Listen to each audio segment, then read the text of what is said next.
सभी दर्शकों का बहुत बहुत स्वागत है इस नए कार्यक्रम में। मैं निखिल सबलानिया।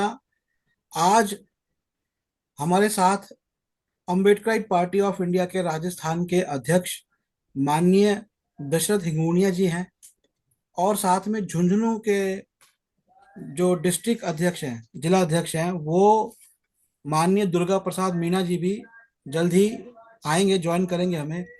तो दशरथ हिंगोनिया जी, आपका स्वागत है। जय भीम, जय भारत, नमो बुद्धाय। हाँ, जय भीम, जय भारत, नमो बुद्धाय, सत श्री अकाल, आदाब।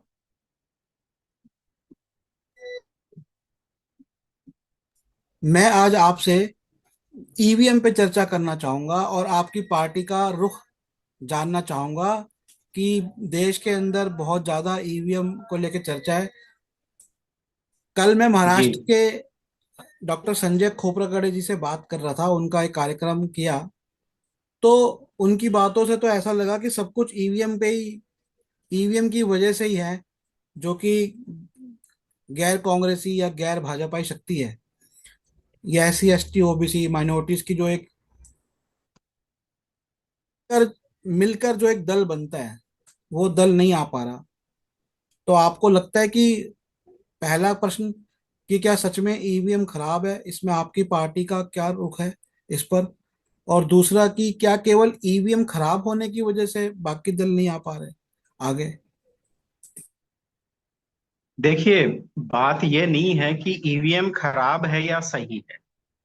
बात यह है कि कोई भी इस प्रकार के की मशीनरी या कोई भी ऐसा, यानी कि एक तरह से डिवाइस, जो जो आदमी के द्वारा बनाया गया है, वो हैक हो भी सकता है, टेम्पर्ड भी हो सकता है, उसमें मैनिपुलेशन भी हो सकता है। इस प्रकार की संभावनाओं से इनकार नहीं किया जा सकता। और ये सारी बातें जो है, ठीक है। तो कहने का मतलब यह है मेरा कि मशीनें खराब है, ईवीएम खराब है या नहीं है, बात ये इन्वेस्टिगेशन का विषय है। मनुष्य के द्वारा बनाई जाने वाली ऐसी कोई भी मशीन, जो या ऐसा कोई भी डिवाइस जिसको टेम्पर्ड किया जा सकता है कि नहीं किया जा सकता है, उसको हैक किया जा सकता है कि नहीं किया जा सकता है, उसमें मैनिपुलेशन किया जा सकता है कि नहीं किया जा सकता है, उसमें कोई ऐसा इनबिल्ट सॉफ्टवेयर यानी कि एक तरह से डाला नहीं जा नहीं, सकता है कि नहीं डाला जा सकता ये है। तो जो आप बात कह रहे हैं ये तो सही है, वो तो सब जानते हैं कि मशीन जो है ना, वो बदली जा सकती है। लेकिन मैं आपकी पार्टी का पॉइंट ऑफ व्यू जानना चाह रहा हूँ कि आपकी party, Ambedkar party of India, वो ईवीएम पे क्या राजी है या नहीं? नहीं, हम ईवीएम पे हम राजी नहीं है। हमने ईवीएम के ऊपर पूरा का पूरा एक जो बिल है, वो चार्टर है, वो हमने दिया है। चार्टर भी दिया है हमने, बिल भी दिया है, संसद को भी दिया है हमने, भारत सरकार को भी दिया है हमने, इलेक्शन कमीशन ऑफ इंडिया को भी दिया है। इतना ही नहीं, बल्कि 2000 जो अभी ये 24 का जो लोकसभा का जो चुनाव है, और 2023 का जो राजस्थान का और दूसरे अदर जो स्टेट जहां पर हमने चुनाव लड़ा था, जहां का विधानसभा चुनाव है, वो हमने ईवीएम के विरोध के परिणाम स्वरूप ही हमने चुनाव लड़ा था, क्योंकि हमारे पास में इतने आर्थिक संसाधन नहीं थे। लेकिन हमने इसलिए चुनाव लड़ा था कि हम चुनावी प्रक्रिया को हम चैलेंज कर सके। और हमने पूरा का पूरा एक चार्टर बनाया और हमने चुनाव आयोग को दिया। चुनाव आयोग उसके ऊपर कोई कार्रवाई नहीं कर रहा है।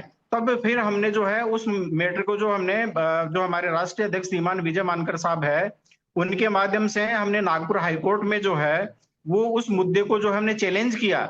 और जैसे हमने चैलेंज किया, वो जो चुनाव आयोग की अपने आप में, यानी कि एक तरह से 100 प्रश्नों की एक प्रश्नोत्तरी बनी हुई है, उसके आधार पर जो है उन्होंने उसको जो है उस हमारी जो पिटीशन है, जो नागपुर हाईकोर्ट में लगाई थी हमारे माननीय अध्यक्ष जी के द्वारा, उसको उड़ाने का प्रयास किया।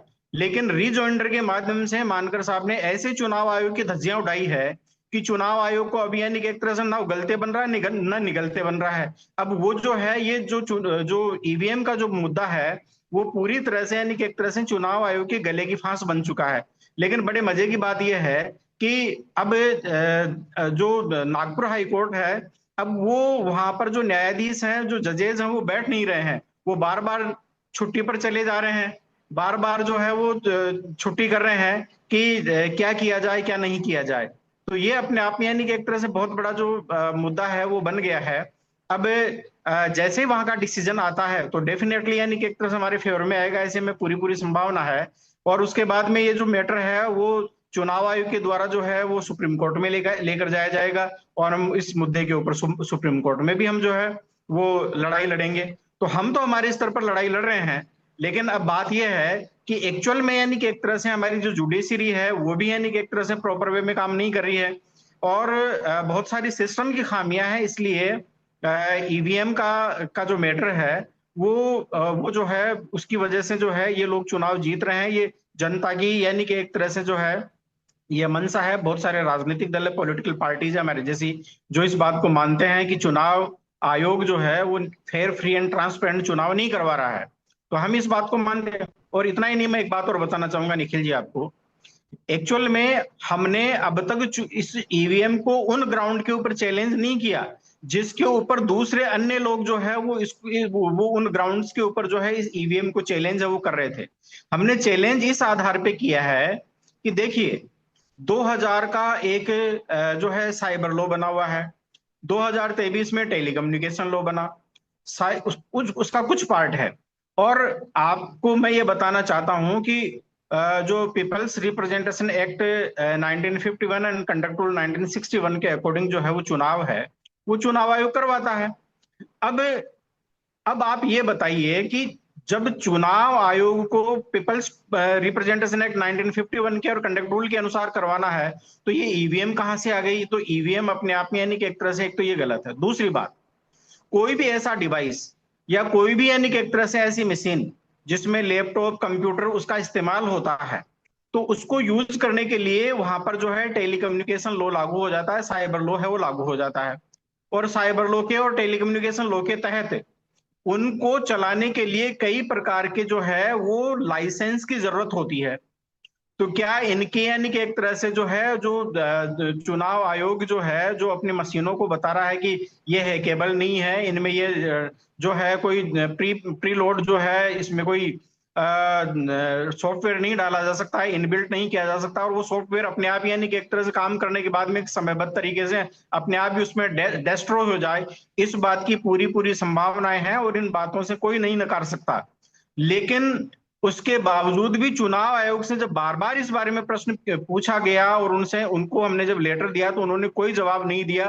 वो घिसे पिटे जवाब देते हैं। शायद हो सकता है कि जैसे हमारा ये जो मुद्दा जब जाएगा तो चुनाव आयोग की यानी कि एक तरह से जो एक लिंक है वो आपके इस वीडियो के ऊपर आएगी, और लोगों को ये स्पष्टीकरण चुनाव आयोग देगा कि हाँ ये देखिए हमारी जो मशीनें हैं वो हैक नहीं की जा सकती। आज तक इनका कोई फेयर, फ्री और ट्रांसपेरेंट तरीके से कोई हैकाथॉन हुआ नहीं है।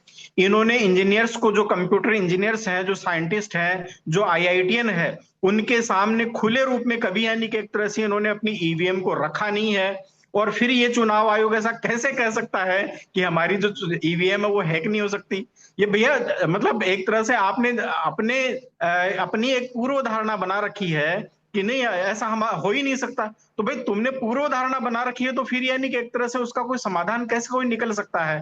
तो इसलिए हम ये कहते हैं कि चुनाव आयोग जिस ईवीएम के माध्यम से, वीवीपीएटी के माध्यम से और जो कंट्रोल यूनिट है उसके माध्यम से जो चुनाव करवा रहा है, वो साइबर लॉ, टेलीकम्युनिकेशन लॉ का पूरी तरह से उल्लंघन है। और उनको चलाने के लिए जो आपके पास में आवश्यक सर्टिफिकेट होने चाहिए, लगभग 52-53 प्रकार के सर्टिफिकेट लागू होते हैं, वो जब सर्टिफिकेट आपके पास में नहीं है तो आपकी पूरी की पूरी जो चुनावी प्रक्रिया है वो इलीगल हो जाती है। इसलिए अभी वर्तमान में जो भी एमएलए एमपी बन रहे हैं वो इलीगल प्रोसेस से जो है वो बन रहे हैं, और जो सरकारें बन रही है राज्यों में और केंद्र में वो भी इलीगल बन रही है, अवैधानिक बन रही है, ये संवैधानिक नहीं है। और ये हम खुले तौर पर हम चुनाव आयोग को भी चैलेंज करते हैं, हम भारत सरकार को भी चैलेंज करते हैं, और इसके साथ साथ में जो हम माननीय जो राष्ट्रपति महोदया है उनसे भी हम ये गुहार लगाते हैं कि अभी वर्तमान में यानी कि एक तरह से हमारा लोकतंत्र और हमारा जो गणतंत्र है वो अपने आप में जो है वो खतरे में है।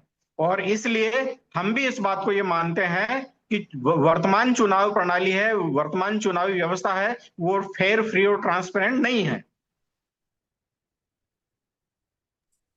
ये तो आपने मेरे पहले सवाल का जवाब दिया, लेकिन मैंने एक और सवाल पूछा था कि क्या जी। केवल ईवीएम की वजह से ही है कि गैर भाजपाई या गैर कांग्रेसी दल नहीं आ पा रहे आगे? क्या नहीं, पूरी तरह देखिए, से? अब ये सारी चीजें इन्वेस्टिगेशन का विषय है निखिल जी। अब इन्वेस्टिगेशन होने ही नहीं दी जाती है। चुनाव आयोग अपने डाटा अपलोड करता है चुनाव के दौरान, फिर उसके बाद में जैसे ही उनको चैलेंज किया जाता है, क्योंकि जितने वोट कास्ट होते हैं और जितने यानी कि एक तरह से उनकी वोट काउंटिंग होती है, उनमें वेरिएशन पाया जाता है। यानी जो वोट जो है बैलेट पेपर से डलते हैं और ईवीएम के माध्यम से डलते हैं, उनका योग करने के बाद में जब जो वोट मतलब वोट काउंटिंग के दौरान जब वोटों की गिनती होती है, तो जो काउंटिंग वोट और उस ये जो कास्टिंग वोट है, उसमें यानी कि एक तरह से बहुत बड़ा अंतर है वो देखने को मिलता है। अब एक एक वोट की अपने आप में कीमत है, एक एक वोट की वैल्यू है। और उसमें यानी कि एक तरह से जब आप इतना बड़ा वेरिएशन आने के बावजूद भी, इसको चैलेंज करने के बावजूद भी, चुनाव आयोग जो है वो अपने डेटा है वो डिलीट कर देता है और उनका कोई जवाब नहीं देता और चुप्पी साध लेता है।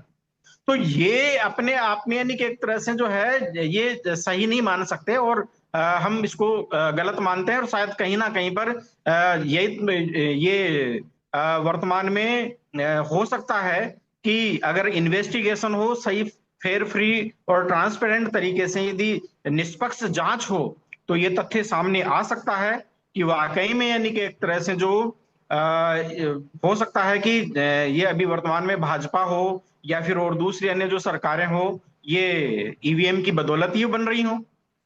संभावना है पूरी पूरी। जी। अच्छा, इसके ऊपर आपने जो बाकी जो पार्टियां हैं, कांग्रेस खास जी। करके प्रमुख पार्टी है, या बीएसपी है, तृणमूल कांग्रेस है, समाजवादी पार्टी है, आरजेडी है, एनसीपी है, या दक्षिण भारत की पार्टियां हैं, कम्युनिस्ट पार्टी है केरल की, इन सब पार्टियों से चर्चा करी कुछ? देखिए, ये क्या है, बड़े प्लेटफॉर्म की राजनीतिक पार्टियां हैं।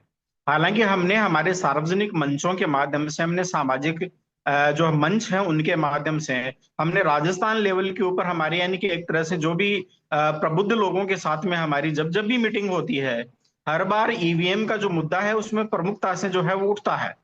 और ईवीएम के ऊपर जो सवाल है आज प्रत्येक जनमानस के द्वारा जो है वो उठाया जाता है।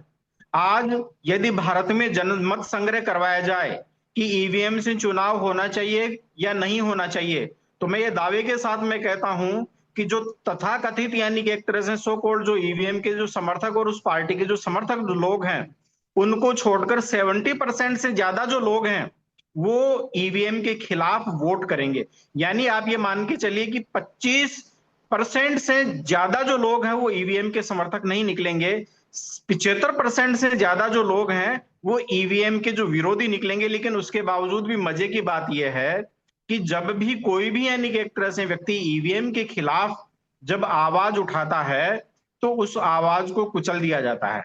अब देखिए, पहले यानी कि एक तरह से प्रोविजन था कि किसी कॉन्स्टिट्युएंसी में 64 से ज्यादा कैंडिडेट यदि खड़े हो जाते थे, तो वहां पर जो है बैलेट पेपर से चुनाव होगा। 2025 के 2024 के लोकसभा चुनाव में उन्होंने उसकी संख्या को बढ़ाकर यानी कि एक तरह से लगभग, वो एग्जैक्ट डेटा तो मुझे पता नहीं है, लेकिन 500 के ऊपर है वो चले गए। अब बताइए, यानी कि एक तरह से इन्होंने इस सिस्टम को बनाए रखने के लिए ये किस स्तर तक जा रहे हैं, ये सोचने वाली बात है। दूसरी बात मैं आपको एक बात और बताऊं कि कैंडिडेट्स, जैसे मान लीजिए अभी मैंने जयपुर ग्रामीण से मैंने लोकसभा का चुनाव लड़ा। मैं अपनी अपने गांव से, जहां से मेरा खुद का गांव है, वहां से मुझे यानी कि एक तरह से जो है वो उस जगह से मुझे कोई ज्यादा वोट नहीं मिल रहे, जबकि मेरे गांव के लोगों ने मुझे बहुत सारे वोट मुझे दिए हैं। तो ये मतलब एक तरह से फेयर, फ्री, ट्रांसपेरेंट चुनाव नहीं है। लोगों ने कहा कि यार ऐसे कैसे हो सकता है। उन्होंने मुझे इकट्ठा होकर कहा कि हमने जो है इतने लोग थे, हम इतने लोगों ने हमने इतना वोट दिया था आपके, मतलब ये तो कम से कम ये पक्का था कि आपकी ज्यादा भी नहीं तो कम से कम 40-42 वोट तो जरूर आने चाहिए थे, आपके 7-8 वोट कैसे आ रहे हैं ये समझ में नहीं आ रहा। तो ये बड़ी अपने आप में यानी कि एक तरह से विडंबना है जो। तो फिर ये बाकी पार्टियां चुनाव में क्यों जाती है? ये प्रोटेस्ट भी तो कर सकती है ना कि भाई हम हाँ, चुनाव में ये बात कंटेस्ट नहीं करेंगे। बिल्कुल, ये बात आपकी बिल्कुल सही है कि चुनाव का पूर्णतः बहिष्कार करना चाहिए। और देखिए, ईवीएम को लाने वाली जो पार्टी है वो कांग्रेस थी। और कांग्रेस ने जो है बीच में कुछ गड़बड़ किया, और इसीलिए थोड़ा बहुत जो है आज जब भी उसको चुप कराया जाता है तो पूर्व की यानी कि एक तरह से उनको बातों को जो है वो धमकाकर, और बीजेपी और जो ये जो है आरएसएस है उसको जो है उसका मुंह है वो बंद करवा देता है। और कहीं ना कहीं पर मैं ये भी मानता हूं कि कांग्रेस की मिलीभगत के बगैर ईवीएम जो है वो चालू नहीं रह सकती। यदि कांग्रेस स्टैंड ले ले पूरे देश में कि हम चुनाव का बहिष्कार करेंगे और हम जो है चुनाव में भाग नहीं लेंगे, और हमारे साथ में जो भी राजनीतिक दल तैयार हों, हम सब मिलकर इस चुनावी प्रक्रिया का विरोध करते हैं, तो मैं दावे के साथ में कहता हूं कि बीजेपी के अलावा कोई चुनाव नहीं लड़ेगा, और पूरी की पूरी चुनावी व्यवस्था वो कोलैप्स हो जाएगी, और अल्टीमेटली इनको जो है ईवीएम को हटाना पड़ेगा। अब ये कहते हैं कि बैलेट पेपर है वो भी तो यानी कि एक तरह जो है वो उन बूथ कैप्चरिंग हो जाती है, बैलेट पेपर से चुनाव करवाते हैं तो। अरे भैया, आजकल वो बातें नहीं रह गई है, आजकल टेक्नोलॉजी बहुत एडवांस हो गई है।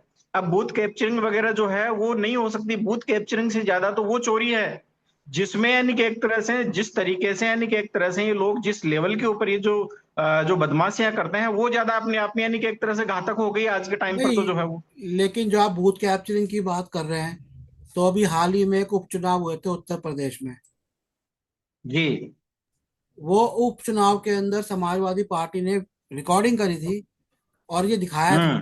कि कई सारे वोटर्स को प्रशासन मिला हुआ था, राजनीतिक जो हम्म। सत्तारूढ़ पार्टी है बीजेपी से, और प्रशासन मिलने के बाद प्रशासन के कर्मचारी वोटर्स को जाने नहीं दे रहे थे। तो बूथ हाँ, कैप्चरिंग तो बिल्कुल बात ऐसा भी की होता बात है, है। यहाँ तो वोटर्स को जाने नहीं दिया जाता। दूसरा, हाँ, अभी मैंने। तक वोट जाएंगे कि नहीं जाएंगे, पता चलेगा कि नहीं चलेगा, आपका लिस्ट में नाम आएगा कि नहीं आएगा। बहुत सारे ऐसे फैक्टर हैं जिनसे प्रशासन इस समय खेल रहा है, ईवीएम के अतिरिक्त भी। हाँ, बिल्कुल बिल्कुल, मैं इन बातों को एग्री करता हूँ। मैंने भी यानी कि एक तरह से ये जो वीडियो है वो जिस समय आया था मैंने देखा था, हालांकि मैंने मुझे एग्जैक्ट तो अभी याद नहीं है, लेकिन जब आपने मुझे अभी बताया है तो मुझे याद आ रहा है कि ऐसा यानी कि एक तरह से समाजवादी पार्टी की तरफ से जो है वो आक्षेप है वो योगी सरकार के ऊपर जो है वो बीजेपी सरकार के ऊपर लगाया गया था। तो ये बदमाशियां यानी कि एक तरह से ये जो कौन लोग कर रहे हैं, एक तो उनकी जो है वो उनको आइडेंटिफाई करने की जरूरत है। चुनावी व्यवस्था को इन्होंने किस प्रकार से अपने यानी कि एक तरह से फेवर में कर लिया, ये बात देखने की है। आप ये देखिए ना कि जो चुनाव आयोग की नियुक्ति की जो निष्पक्ष प्रक्रिया थी, और जिसमें हमारा जो सर्वोच्च न्यायालय है उसका मुख्य न्यायाधीश है वो भी उसमें शामिल था। देखो उसको किस प्रकार से यानी कि एक तरह से इन्होंने जो है रातों रात जो है कानून बदलकर उसको हटाया गया है, और एक तरफा यानी कि एक तरह से चुनाव प्रक्रिया इन्होंने कर ली है। यानी खुद प्रधानमंत्री हो गया, गृह मंत्री हो गया, और एक विपक्ष का नेता हो गया। अरे भैया, दो तिहाई बहुमत तो तुम्हारे पास में पहले से ही हो गया कि तुम तो यानी कि एक तरह जिसको चाहोगे उसको चुनाव आयुक्त नियुक्त करोगे, जिसको नहीं चाहोगे उसको मतलब एक तरह से जो है वो चुनाव आयुक्त नियुक्त तो नहीं होगा। तो वर्तमान में यानी कि एक तरह से जो लोग चुनाव आयुक्त बने हैं, राजीव कुमार के ऊपर इतने संगीन आरोप लगे हैं, इतने आक्षेप लगे हैं, और इस देश की बददुआ जो है उस आदमी के ऊपर जरूर लगेगी। और अभी यानी कि एक तरह से जो है ये ज्ञानेश कुमार और जो है जो बने हुए हैं, तो ये भी पूरी की पूरी तरह से जो बीजेपी पार्टी के समर्थक और गुजरात केडर के जो लोग हैं वो माने जाते हैं। तो इन लोगों के द्वारा जो है वो चुनाव में किसी भी प्रकार की धांधली करवाई जा सकती है। और कम से कम यानी कि एक तरह से जब तक चुनाव प्रक्रिया आपकी जो है चुनाव आयुक्तों को नियुक्त करने की जो प्रक्रिया है वो निष्पक्ष नहीं होगी, चुनाव प्रक्रिया निष्पक्ष नहीं होगी, तब तक यानी कि एक तरह से इस देश के में जो है सही लोकतंत्र प्रस्थापित नहीं हो सकता। सही सरकार जनमत के द्वारा चुनी हुई जो सरकार है वो नहीं मैं यानी कि एक तरह से बन सकती। और इसी प्रकार से यानी कि एक तरह से ईवीएम की सरकारें बनेगी और इनको जनता की कोई फिक्र नहीं होगी। इसीलिए जनता है वो महंगाई से जूझ रही है, गरीबी से जूझ रही है, बेरोजगारी से जूझ रही है। देश जो है वो आज यानी कि एक तरह से कहां चला गया है। विदेश नीति में पूरी तरह से फेल हो रहे हैं, अर्थनीति में पूरी तरह से फेल हो रहे हैं। कोई ऐसा यानी कि एक तरह से जो है क्षेत्र नहीं है जहां पर असफल नहीं हो रहे हो ये। इनकी नोटबंदी है वो पूरी तरह से फेल रही। बैंकों का जो है इन्होंने जिस प्रकार से जो है एनपीए किया, इन्होंने बैंकों का दिवाला दिवाला है वो निकाल दिया। इन्होंने यानी कि एक तरह से ऐसा कोई क्षेत्र नहीं छोड़ा। इन्होंने जो बीएसएनएल है, जो सरकारी यानी कि एक तरह से टेलीकम्युनिकेशन जो है वो कंपनी थी, उसको पूरी तरह से इन्होंने बर्बाद कर दिया। रेलवे को बर्बाद कर दिया। एयरपोर्ट है जो उसको पूरी तरह से बर्बाद कर दिया, प्राइवेट कर दिया। मतलब कहाँ यानी कि एक तरह से देश जो है वो अभी बच रहा है, वो इसीलिए तो औने पौने दामों में ही अपने मित्रों को बेच रहे हैं जो है वो। तो ये देश जो है वो गर्त में जा रहा है, और स्थिति है वो बड़ी भयावह है वो बनी हुई है अभी एट प्रेजेंट जो है वो। निखिल जी। मैं आपको दो बातें यहाँ पे आपको भी दर्शकों को बताना चाहूंगा। जैसे अभी दशरथ हिंगोनिया जी ने बोला कि देश में क्या स्थिति है, मैं डॉक्टर अंबेडकर जी का संदर्भ देना चाहता हूँ। तो वो कहते हैं कि हमारे देश में ना जो आम आदमी है वो जिस हालात में जीता है, अगर आप यूरोप के आदमी से पूछो कि भैया तुम इस हालात में जी लोगे, तो वो मना कर देगा। मतलब हमारे यहाँ पे जो आम हालात है ना, वो यूरोप का आदमी वो सोच ही नहीं सकता। उसको जीवन में उतनी फैसिलिटीज चाहिए ही चाहिए। उसको सरकार की तरफ से अपने घर में हीटर चाहिए ही चाहिए। उसको सरकार की तरफ से बिल्कुल। कई फ्री एजुकेशन चाहिए ही चाहिए। उसको एक हाई स्टैंडर्ड ऑफ लिविंग, जीवन का उच्च स्तर चाहिए ही चाहिए। क्योंकि वो कहता है मैं जो श्रम दे रहा हूँ, तुम मेरे श्रम के बदले मेरे को क्या दे रहे हो। और भारत में उल्टा हो रहा है कि 5 किलो फ्री राशन अगर 80 करोड़ लोगों को बांटा जा रहा है, और 30 करोड़ तो भारत में ऐसे लोग हैं जो, अमेरिका की आबादी 35 करोड़ है, 30 करोड़ तो सुपर रिच है, महा अमीर है। 30 करोड़ महा अमीर हो गए, 80 करोड़ को आप राशन बांट रहे हो, तो मिडिल क्लास आपका क्या बच रहा है? 30 और 80 कितने हो गए? 110 करोड़। 30-35 करोड़ आपका मिडिल क्लास है। तो 80 करोड़ बिल्कुल। आबादी, यूरोप की आबादी, अमेरिका की आबादी मिला दो, और शायद रशिया की आबादी मिला दो, इतनी आबादी मिलके तो आपके गरीब ही हैं देश के अंदर, और मिडिल क्लास। हाँ जी। दूसरी बात जो बिल्कुल आप बिल्कुल। दूसरी बात भी जो आपने कांग्रेस की करी और हमने करी, एक डॉक्टर अंबेडकर जी से मिलने आए थे, कांग्रेस के कोई नेता थे, कोई स्वामी थे, सहजनंद ऐसे कुछ नाम था। तो हम्म इसीलिए आए थे कि आप कांग्रेस में आ जाओ। तो डॉक्टर अंबेडकर जी ने कहा हम्म। कांग्रेस, अगर कांग्रेस सच में आजादी की लड़ाई लड़ रही है, देखिए कांग्रेस का ना, कांग्रेस का दोहरा चरित्र। लेकिन समस्या ये है कि कांग्रेस बिल्कुल। का दोहरा चरित्र हम सामने लेके आते हैं तो उसका फायदा बीजेपी को हो जाता है, जो और भी हाँ गरीब ये मतलब पार्टी है। मतलब ये बिल्कुल आपने सही कहा निखिल जी, कि एक मतलब आज हमारे सामने एक तरफ कुआं है, एक तरफ खाई है। अगर कांग्रेस का विरोध करते हैं तो भी यानी कि एक तरह से गर्त में जाना है, और कांग्रेस का सपोर्ट करते हैं तो भी गर्त में ही जाना है, क्योंकि पूरा का पूरा सिस्टम तो उन्होंने हैक कर लिया, जी। और इनको उसकी खिलाफत करनी नहीं है। तो आज यानी कि एक तरह से देश जाए तो कहां जाए, लोग करे तो क्या करे, ये बड़ी यानी कि एक तरह से दुविधापूर्ण स्थिति है वो पब्लिक के पास में हो गई है, पब्लिक के लिए बड़ी एक तरह से जो है ना दुविधापूर्ण स्थिति बनी हुई है। एक इतिहास जो हमारे देश में पढ़ाया जाता है ना, मैं उससे संबंधित बात बताऊं। वही बात जो मैं कर रहा था कि इतिहास में तो ये जी। पढ़ाया जाता है कि पहला इलेक्शन 1952 के अंदर हुआ, लेकिन उससे पहले भी सरकार बन चुकी थी, और कांग्रेस पहले भी लड़ रही थी इलेक्शन, लीग लड़ रही थी, बिल्कुल। रिपब्लिकन पार्टी ऑफ इंडिया लड़ रही थी। तो बाबा साहब ने उन सहजानंद जी से बोला कि अगर कांग्रेस सच में आजादी की लड़ाई लड़ना चाहती है, तो कांग्रेस के नेता इस्तीफा क्यों नहीं देते सरकार से?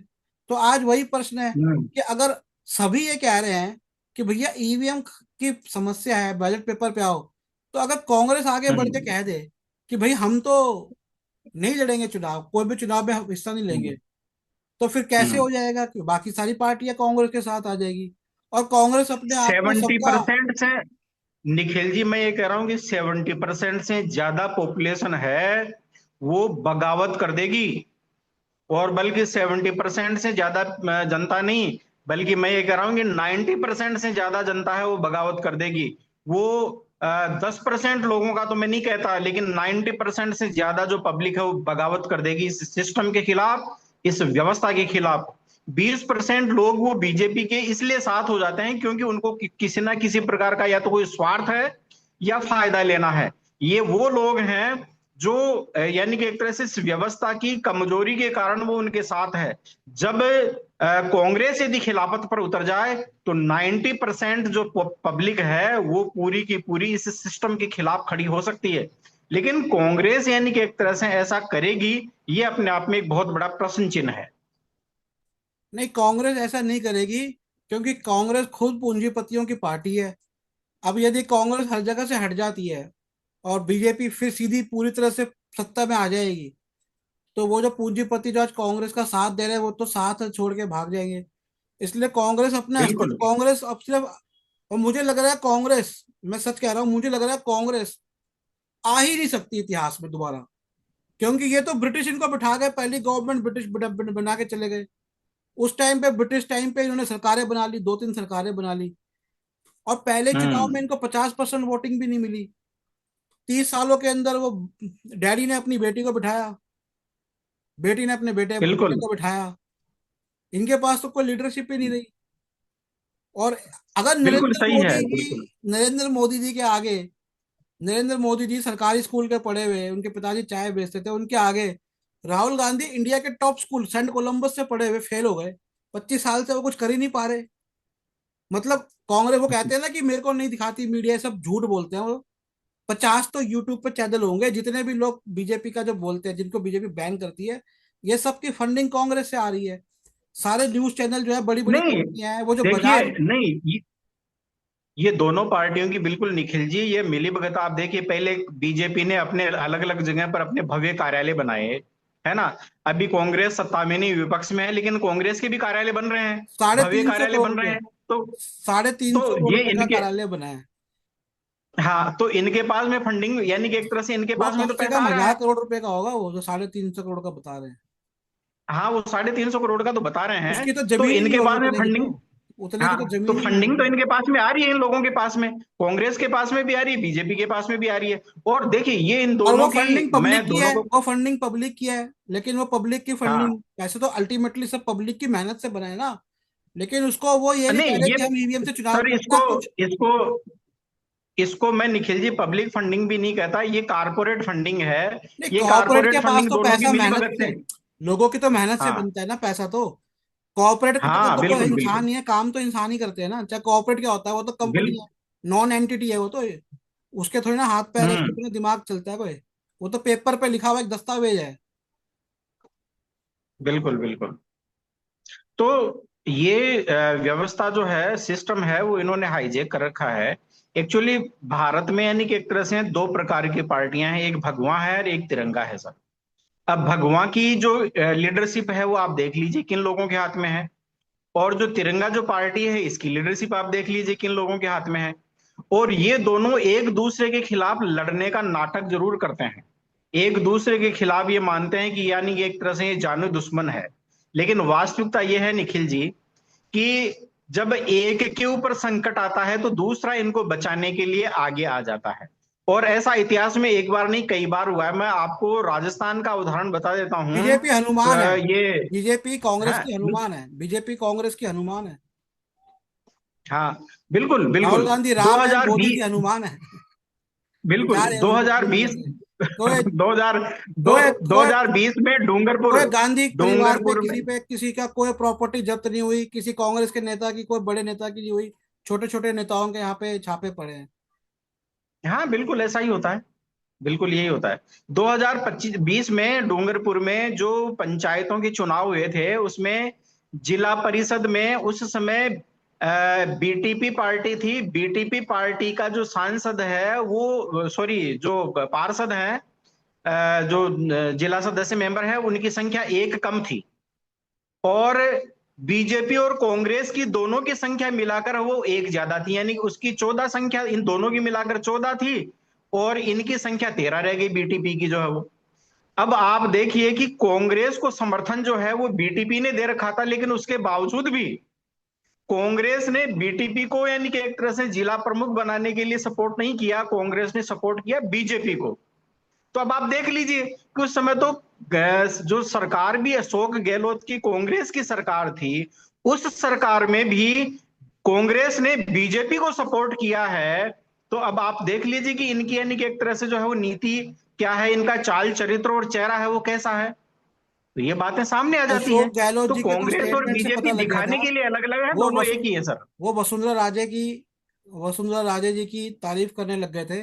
ये स्टेटमेंट होती है जो हम्म। बता देती है कि भैया कौन किसके साथ है।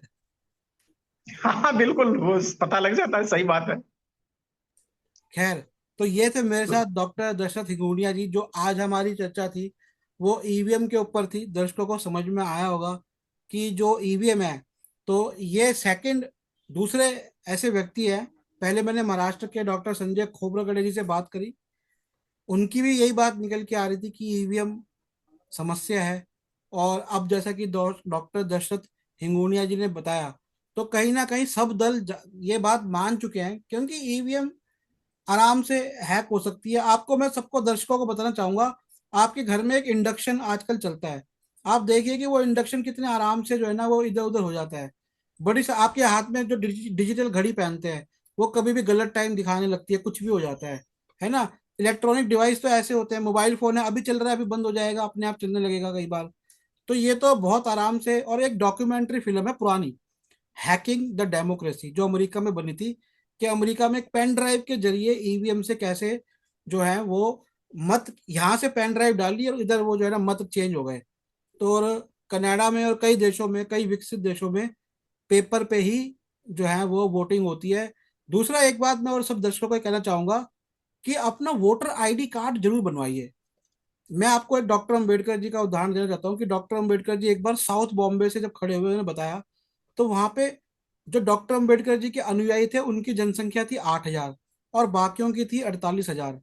एग्जैक्ट नहीं पता क्या हुआ, लेकिन जो उन्होंने लिखा क्योंकि वो 8,000 लोग आगे जाके वोटिंग करे, इसलिए उनके पक्ष के जो वोट है या तो वो ज्यादा हुए होंगे या वह विजयी हुए होंगे, वह मुझे नहीं पता। शायद वो विजयी हुए होंगे, क्योंकि एक उस चुनाव में काफी सारी सीटें आई थी उनकी पार्टी की। तो 48,000 वोट पे भी 8,000 वोट भारी पड़ गए, क्योंकि 48,000 एनरोल नहीं होते। 48,000 वोट में से बहुत लोग वोट देने नहीं जाते। इसलिए वोटर कार्ड अपना, वोटिंग लिस्ट में नाम, अगर आपकी जनसंख्या कम है और अगर आप 100% जाके वोटिंग करते हैं, तो भी आप चुनाव जीत सकते हैं। ये डॉक्टर अम्बेडकर जी ने आज से 100 साल पहले के आसपास, 75 कितने, 100 साल पहले के आसपास समझा बिल्कुल दिया। बिल्कुल। तो ये थे डॉक्टर दशरथ हिंगूनिया जी। आप डॉक्टर अम्बेडकर जी की पुस्तकें लेना चाहते हैं, मुझसे संपर्क कर सकते हैं। 8527533051, 885111, 88,170, 8851188170। और हमारी वेबसाइट है nspmart.com। दशरथ हिंगूनिया जी, आपका बहुत बहुत धन्यवाद। राजस्थान के जो भी लोग इनकी पार्टी को ज्वाइन करना चाहें, इनके दूसरे वीडियो देख सकते हैं, मुझसे भी संपर्क कर सकते हैं। जय भीम, जय भारत, नमो बुद्धाय।